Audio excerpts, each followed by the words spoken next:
It's very original. We better say what it is. It's a Robert Altman film.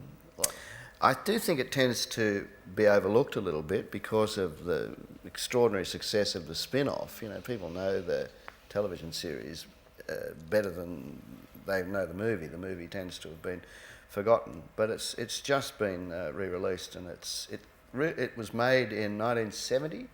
It stands up very well.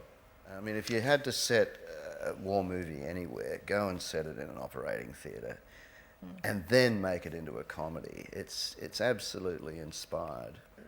It's one thing to discover what's going on. It's quite another to form the narrative.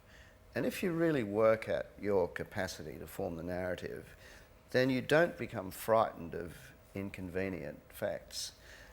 You know, I know that I can remember going into the field as a young reporter and being told, this is the guy with the white hat, this is the guy with the black hat, this is the way you tell the story. And sometimes I'd find the opposite was the case, you know, that it wasn't like that at all. You'd got to get out there to find out. But what was really enriching about it was the sort of the moral confusion of the character lineup. And I think that the more you're prepared to be challenged by that, the more you thicken the weave of your story.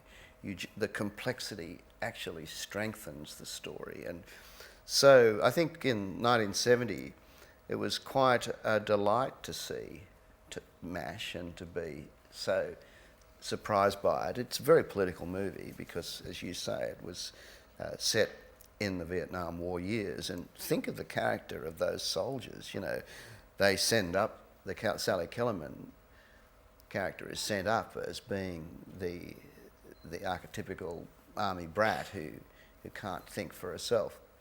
She, by the way, ends up being absolutely beautifully corrupted by everybody.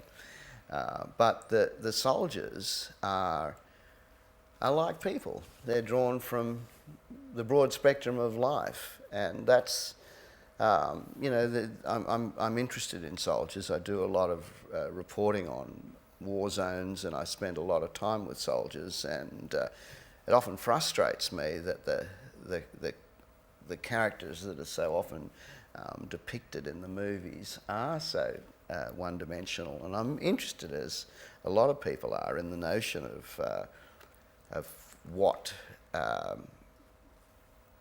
buttoning all these people into a uniform says about the character of a nation. And I reckon MASH gets it pretty right.